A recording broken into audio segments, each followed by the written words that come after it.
Halo, assalamualaikum warahmatullahi wabarakatuh. Alhamdulillahirabbil alamin. Kita bisa berjumpa kembali di channel kita, yaitu channel Agile Mentor. Alhamdulillah pada kesempatan ini kita ingin sedikit berdiskusi kembali. Kita ditemani oleh beberapa teman di sini untuk mendiskusikan, untuk memahami bagaimana eh, kita akan membahas terkait dengan niat kita untuk membentuk perilaku gitu. Ini sangat penting karena di video ini insya Allah kita akan membahas teori perilaku terencana, kelanjutan dari minggu sebelumnya teman-teman semuanya ya. Semoga, salawat dan salam, semoga terlimpah curahkan kepada nabi kita, Nabi Muhammad SAW, dan mudah-mudahan kita diberikan kelancaran segala aktivitas kita, teteh-teteh, bapak, ibu semuanya, juga teman-teman semuanya, semoga kita senantiasa diberikan ilmu yang bermanfaat. Khususnya pada hari ini kita akan membahas tentang bagaimana pemahaman kita dalam membentuk perilaku konsumen itu supaya kita bisa membangun hubungan yang baik. Karena memang, di dalam agama kita harus, membangun suatu relasi yang baik ya, terutama hablum minannasnya gitu ya. Nah, tentunya bagi pelaku bisnis juga hablum minannas itu bisa diwujudkan dengan perilaku dan, sikap kita yang baik terhadap, customer kita ya. Nah, di video ini kita akan membahas teori perilaku terencana ya, untuk menjelaskan bagaimana sikap, norma, subjektif, dan kontrol perilaku, yang dipersepsikan, akan memengaruhi keputusan, customer kita ya. Oke, teman-teman semuanya, mari kita awali dengan satu kata, yaitu sikap gitu ya. Pak Andi masih ingat, tentang terkait dengan sikap, Pak? Ya, sikap, Implementasi dari niat. sikap adalah implementasi dari niat, sehingga bagaimana kita menilai suatu perilaku itu apakah positif atau negatif, ini perlu juga, sikap ya, Pak, ya. Nah, ini juga ditunjang oleh, sikap ini tentunya bagaimana kita melihat, norma subjektif ya, terkait dengan tekanan sosial yang kita rasakan, kan gitu ya, Pak Andi, ya.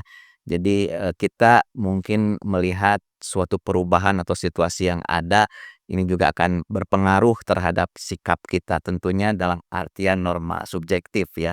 Mmm, oke, dan yang kedua terkait dengan kontrol perilaku yang dipersepsikan ini tentunya ini akan, berlandaskan kepada sejauh mana kita bisa merasakan dan mampu untuk melakukan, suatu perilaku gitu ya. Semuanya memang mempengaruhi niat kita untuk bertindak ya teman-teman semuanya. Jadi, pada kesempatan ini kita akan mencoba menggali untuk bagaimana niat ini pada akhirnya akan diterjemahkan menjadi suatu behavior atau perilaku ya, perilaku yang nyata tentunya. Karena perilaku itu terlihat ya, berbeda dengan niat ya, Pak Andi. Kalau niat itu sepertinya di dalam, kalau, kalau dikaitkan dengan perilaku itu sudah muncul atau emerge gitu ya. Dalam hal ini, kita akan menggunakan pemahaman ini untuk, meningkatkan proses, bagaimana konsumen ini akan, melakukan keputusan positif untuk bisnis kita ya. Nah, ini dalam hal ini, Eee, minggu kemarin kita sudah bahas bahwa teori planned behavior ini ada 3 faktor utama yang membentuk, niat kita untuk melakukan suatu perilaku ya. Ini tentunya kalau kita kaitkan dengan customer, kita harus bagaimana tahu bagaimana mereka akan melakukan suatu keputusan, pembelian misalkan seperti itu. Yang pertama terkait dengan ini sikap ya, kata kuncinya kembali lagi kepada sikap, bahwa sikap terhadap perilaku ini atau dikenal dengan attitude toward, the behavior, ini adalah bagaimana kita, mengevaluasi suatu perilaku, apakah kita melihatnya sebagai hal yang positif atau negatif. Ini terkait dengan misalkan, jika kita merasa misalkan belanja online itu nyaman, praktis, dan, sering mendapatkan diskon, nah ini akan juga, membuka persepsi positif kita, membuka persepsi positif customer kita, sehingga akan terbentuklah, sikap positif terhadap suatu perilaku tersebut. Jadi, eee, ibaratnya perilaku itu sebagai cerminan untuk bagaimana membentuk niat-niat positif selanjutnya gitu ya. Jadi, bagaimana kita akan disukai orang lain ketika kita berperilaku, yang menyenangkan mereka gitu ya. Ketika kita berperilaku positif tentunya kita berharap bahwa customer juga akan melakukan sikap, positif dan sehingga mereka akan melanjutkannya menjadi perilaku yang positif juga ya. Misalkan contoh, bagi seorang konsumen yang berpikir bahwa, misalkan menggunakan suatu platform, belanja online adalah cara yang sangat efisien karena dengan hal tersebut, cukup menyenangkan dan tidak ribet misalkan ya, ini akan cenderung memiliki niat ya, akan cenderung memiliki niat untuk terus berbelanja di platform tersebut gitu ya.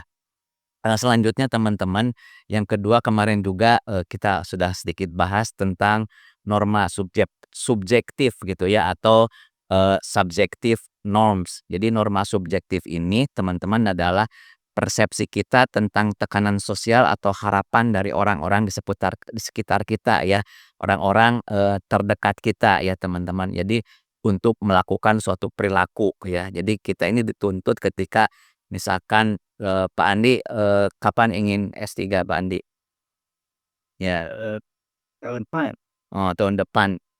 Kenapa Pak Andi akan, menentukan, niat tahun depan? Apakah ada yang mempengaruhi Pak Andi terkait dengan lingkungan di sekitarnya atau misalkan di kampus Pak Andi sendiri, berapa teman yang sudah S3 Pak Andi? Baru 4, Baru 4 ya, yang belum S3? banyak. Banyak ya? Kenapa Bapak memutuskan tahun depan gitu? Kenapa nggak 2 tahun yang lagi gitu, Pak? Silakan, Pak. Satu mungkin Iya. kebutuhan ingin mengupgrade, pengetahuan, kemudian rencana saya setelah S3 saya mau bentuk teori baru, karena sebelum S3 kan nggak boleh bentuk teori. Oh, Bapak itu ya. Jadi apakah ini, ada tekanan, maksudnya karena mungkin teman Bapak udah S3 sehingga saya pun harus S3 itu apakah ada, faktor lingkungan, atau norma subjektif yang mengharuskan Bapak harus sekolah lagi S3 gitu? Ada Ada? sebagai dosen Sebagai dosen ya? harus, upgrade terus, bahkan untuk naik jabatan salah satunya ya salah satu syarat tersebutnya adalah istirahat. Harus salah satu. Iya, baik baik baik. Jadi, ini salah satu contoh norma subjektif ya, jadi persepsi Bapak terkait dengan, kalau Bapak tidak S3 sekarang, maka Bapak akan, sulit untuk bagaimana menciptakan teori baru yang diakui mungkin gitu ya. Bapak mungkin ingin menciptakan buku buku apa Pak mungkin? Bisa sedikit misalkan Tentang manajemen keuangan, tapi tentang manajemen keuangan ya? akan, manajemen keuangan atau nanti manajemen resiko. Tapi saya bisa mengungkapkan menurut saya seperti ini, kalau sekarang kan kita lebih lebih ke buku oli menurutku ini. Oh, iya iya. Jadi ini harus lebih cepat diwujudkan karena lebih banyak orang yang kita tolong mungkin ya untuk bagaimana mengaplikasikan manajemen keuangan gitu ya. Baik baik, terima kasih. Yang ketiga ya teman-teman semuanya adalah kontrol perilaku yang dipersepsikan ya. Jadi perceived behavior control. Jadi teman-teman semuanya sekali lagi kontrol ini merujuk pada sejauh mana kita merasa mampu atau memiliki kontrol untuk melakukan suatu perilaku tersebut gitu ya. Misalkan Pak Andi ketika Anda S3 apakah Anda akan, apa namanya, mempunyai kemudahan untuk akses atau keterampilan dan sumber daya yang mumpuni untuk bisa Anda mewujudkannya untuk hal tersebut? Mungkin salah satunya ya saya cari hapus ya, istilahnya Cari kampus dekat ya, cari kampus yang dekat, bagus. akreditasinya bagus ya, mhm. Ya ini salah satu contohnya teman-teman ya, jika kita merasa misalkan tadi kembali lagi kepada aplikasi online ini mudah digunakan, memiliki berbagai metode pembayaran yang aman, ya alternatifnya banyak dan menawarkan layanan pelanggan yang responsif, kita akan merasakan lebih mampu untuk melakukan pembelajaran dan niat kita untuk berbelanja akan semakin kuat ya. Ketika hal yang sama ketika Pak Andi nanti, sudah S3 maka dia akan mampu untuk memiliki kontrol ya, untuk melakukan suatu perilaku yang, eee, artinya perilaku tersebut dipengaruhi oleh faktor eksternal ya, Pak Andi ya. Bisa sedikit bercerita Pak Andi terkait itu? Salah satunya mungkin eksternalnya terkait biaya. Terkait biaya ya? Biaya lah, jarak tidak mengganggu pekerjaan, tidak mengganggu pekerjaan juga ya, kualitasnya baik. Lain dari fasilitasi ke atau bukti atau dari pengajarnya. Dari pengajarnya yang mumpuni gitu ya, sehingga ini bisa, mengontrol perilaku kita untuk bagaimana kita, bisa melakukan suatu niat yang telah kita tadi gambarkan oleh Pak Andi, niat ingin bagaimana dia membuat suatu metode yang memudahkan untuk perusahaan-perusahaan mengelola keuangannya misalkan. Sehingga ini akan, mungkin memperkuat beliau untuk senantiasa mewujudkannya gitu ya. Dengan hal ini dia harus sekolah S3 ya. Jadi teman-teman semuanya itulah salah satu contoh keputusan dari customer kita ya. Jadi, ketik eee, ada tiga faktor tersebut ya, terkait dengan sikap, terhadap perilaku atau attitude toward the behavior, norma subjektif atau subjective norms, terus yang ketiga adalah, kontrol perilaku yang dipersepsikan atau perceived behavioral control ini, eee, membentuk suatu niat, kita untuk melakukan sesuatu, untuk bertindak ya teman-teman ya, yang akhirnya akan diterjemahkan menjadi perilaku nyata. Jadi Pak Andi akan daftar dan juga akan menyelesaikan kuliah dengan sebaik-baiknya berdasarkan target yang diinginkan Pak Andi. Betul seperti itu Pak Andi ya. Sehingga ini akan, menjadi perilaku nyata sehingga tidak ada hambatan yang signifikan ya, untuk bisa mewujudkannya. Ini kontrol yang dipersepsikan tadi ya sudah kita bahas. Namun perlu diingat bahwa niat kita ini, tidak cukup untuk menentukan apakah suatu perilaku akan terjadi atau tidak ya, setuju ya? Jadi jika kita memiliki niat yang kuat, teman-teman semuanya untuk membeli suatu produk tertentu, namun ada hambatan ya seperti tadi, eee, inginnya saya sekolah S3 itu di tempat yang dekat di Tasik, tetapi karena memang akreditasinya tidak mendukung, terus dosen-dosennya mungkin dipertanyakan gitu kredibilitasnya, ini menjadi suatu hambatan, setuju ya Pak Andi ya? Jadi, mungkin fasilitasnya terkait dengan koneksi internet tetapi bayarannya mahal, terus nah ini, pelayanannya buruk atau kurangnya metode pembayaran yang sesuai dalam bagaimana kita daftar ulang atau dalam kuliah, dosennya sering tidak ada, ya ini, eee, sehingga kita membentuk suatu kontrol perilaku yang dipersepsikan dapat mempengaruhi apakah kita benar-benar melakukan pembelian tersebut atau tidak, apakah kita betul-betul nantinya akan melanjutkan kuliah sampai beres atau tidak ya teman-teman, seperti itu ya. Jadi, ini sangat penting untuk kita pahami bahwa untuk memahami bagaimana sikap, norma sosial, dan kontrol diri berinteraksi ya satu sama lain dalam membentuk suatu niat. Jika kita ingin meningkatkan keputusan atau perilaku positif dalam, kegiatan kita, baik dalam, tadi kegiatan belanja, aktivitas yang lain ya, kebiasaan sehat misalkan atau tindakan lainnya, kita bisa fokus pada 3 faktor itu ya untuk menciptakan niat yang lebih kuat dan betul-betul bisa diaplikasikan dalam bentuk, perilaku yang nyata ya. Jadi pertanyaannya adalah, apakah niat, Pak Andi untuk berperilaku positif sudah cukup kuat, Pak?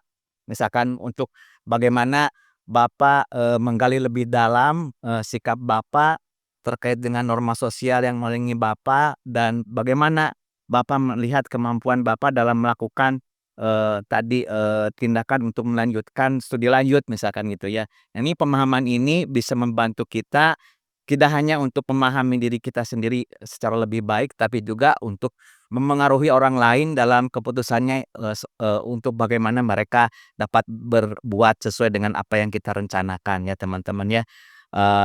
Dan ini dengan penjelasan ini, audiens kita akan lebih mudah memahami hubungan antara niat ya, sikap gitu ya, norma sosial dan kontrol perilaku dalam konteks teori perilaku yang terencana, yang pada akhirnya dapat memengaruhi perilaku nyata mereka ya teman-teman ya.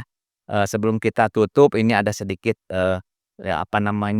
hikmah yang bisa kita ambil dari pembelajaran tadi bahwa di sini, saya akan sedikit menceritakan peristiwa dalam perjalanan yang melibatkan salah satu sahabat Nabi Muhammad SAW, yaitu Abdullah bin Mas'ud ya. Pada suatu perjalanan Abdullah bin Mas'ud ini yang dikenal dengan kedalaman ilmunya dan kesolehannya, mereka bertemu dengan, ya kafilah ya karena Ibnu Mas'ud itu sedang dalam, perjalanan bersama yang lain, bertemu dengan Abu Bakar As-Siddiq ya. Ketika itu Abu Bakar As-Siddiq bertanya kepada Abdullah bin Mas'ud mengenai tujuan perjalanan kafilah mereka, yang mereka lakukan ya, yang tujuannya. Nah, yang sini Abdullah bin Mas'ud menjawab dengan kata-kata yang penuh makna ya, min fajin amik. Ketika kita bertanya, "Akan kemanakah ini kafilah ini?" Ya, ditanya oleh Abu Bakar, dijawab oleh, Ibnu Mas'ud, "Min fajin amik ila baitil atik." Ya, yang secara harfiah dapat diterjemahkan sebagai dari lembah yang dalam menuju rumah yang tua gitu ya. Nah, dari maksud dari ucapan tersebut, Abdullah bin Mas'ud menggambarkan bahwa perjalanan mereka dimulai dari suatu tempat yang jauh dan dalam, ya, dan tujuannya adalah menuju tempat yang penuh dengan sejarah, yaitu Baitul Atik ya, yaitu Ka'bah ya, di Mekah, yang merupakan rumah pertama yang dibangun sebagai tempat ibadah kepada Allah Subhanahu wa Ta'ala ya. Kata fatin amik menggambarkan tempat yang jauh dan dalam, sementara Baitul Atiq merujuk kepada Ka'bah yang memiliki makna spiritual yang sangat dalam bagi umat Islam. Nah, peristiwa ini menggambarkan betapa kuatnya ikatan antara para sahabat dengan agama mereka dan komitmen mereka untuk mengikuti perjalanan dakwah yang mengarah kepada tempat yang penuh berkah dan sejarah dalam Islam. Nah, ini dalam suatu perjalanan Abdullah bin Mas'ud, salah seorang sahabat Nabi ini, terkenal dengan pemahaman dan keilmuannya tentang Al-Qur'an ya teman-teman, dan ditanya oleh Abu Bakar As-Siddiq dalam percakapan mereka, salah satunya Abu Bakar As-Siddiq bertanya kepada Abdullah bin Mas'ud tentang ayat yang paling ditakutinya ya di dalam Al-Qur'an. Nah, kemudian Ibnu Mas'ud, berkata yang dikenal sangat hati-hati ini dan penuh dengan ketawaan menjawab dengan merujuk kepada surat An-Nisa ayat, 123 ya, yang kurang lebih, "Wala yajid lahu min dunillahi waliyaw wala nasira," yang artinya adalah tidak ada balasan bagi orang yang berbuat baik melainkan apa yang telah dikerjakannya dan Allah mengetahui. Jadi ini kaitan dengan, perilaku ya. Perilaku itu adalah bagaimana dia bisa mengerjakan apa yang telah mereka gambarkan dalam niat ya. Nah, ketika niat ini istilahnya, tidak lurus ya, ketika kita, niatnya tidak positif ya, maka tentunya ini tidak akan, membuat kita mempunyai suatu nilai atau value di hadapan Allah Subhanahu wa Ta'ala ya. Jadi makna di balik dari jawaban Ibnu Mas'ud ini, mengapa ayat ini paling ditakuti oleh Abdullah bin Mas'ud, karena, ini mengingatkan setiap orang bahwa amal perbuatan yang tadi dikatakan behavior ini tidak akan diterima oleh Allah jika tidak disertai dengan niat yang benar dan ikhlas gitu ya teman-teman. Jadi ketika kita ditanya, ini tidak dikaitkan dengan istilahnya disandarkan kepada Allah gitu ya. Ya saya mah pesantren udah, anak alhamdulillah ya. Wah pokoknya, bangga dengan amal kita. Nah, ini harus hati-hati teman-teman, karena niat ini betul-betul akan menentukan value dari perilaku kita ya, di mana ini sangat, berpengaruh kalau dalam hal ini niat kita untuk melakukan perilaku amal soleh, maka tidak ada lain, niat ini harus positif, harus tulus, dan tidak, disia-siakan oleh Allah Subhanahu wa Ta'ala ya. Jadi, ini adalah hal yang penting, cukup penting. Kenapa pada pertemuan ini kita belajar tentang niat gitu ya. Jadi mengapa ayat ini mendasari ketakutan dari Ibnu Mas'ud. Jadi Abdullah bin Mas'ud ini merasa takut jika amal perbuatan mereka tidak diterima oleh Allah karena tidak dilakukan dengan niat yang ikhlas. Dalam kehidupan sehari-hari bisa saja kita melakukan amal dengan tujuan untuk mendapatkan pujian atau mengharapkan imbalan duniawi ya. Ini yang dikhawatirkan oleh Ibnu Mas'ud, bahwa amal-amal tersebut bisa saja sia-sia jika tidak dilakukan dengan ikhlas karena Allah semata ya. Nah, jadi, teman-teman semuanya, demikian yang bisa kami sampaikan. Mudah-mudahan kita senantiasa mempertahankan niat positif kita ya untuk melakukan segenap aktivitas kita agar kita mendapatkan value yang supaya value tersebut dapat kita rasakan manfaatnya. Tentunya dalam hal ini aplikasi kita dalam kehidupan beribadah kepada Allah Subhanahu wa taala juga harus didukung oleh niat yang ikhlas, niat yang, positif supaya, untuk tujuan apa niat itu kita lakukan, sehingga kita akan mendapatkan hadiah dari apa yang kita tuju. Demikian, wabillahi taufik wal hidayah. Assalamualaikum warahmatullahi wabarakatuh. Bagi teman-teman yang belum subscribe, silakan subscribe channel kami, yaitu di channel Agile Mentor. Terima kasih. Assalamualaikum warahmatullahi wabarakatuh.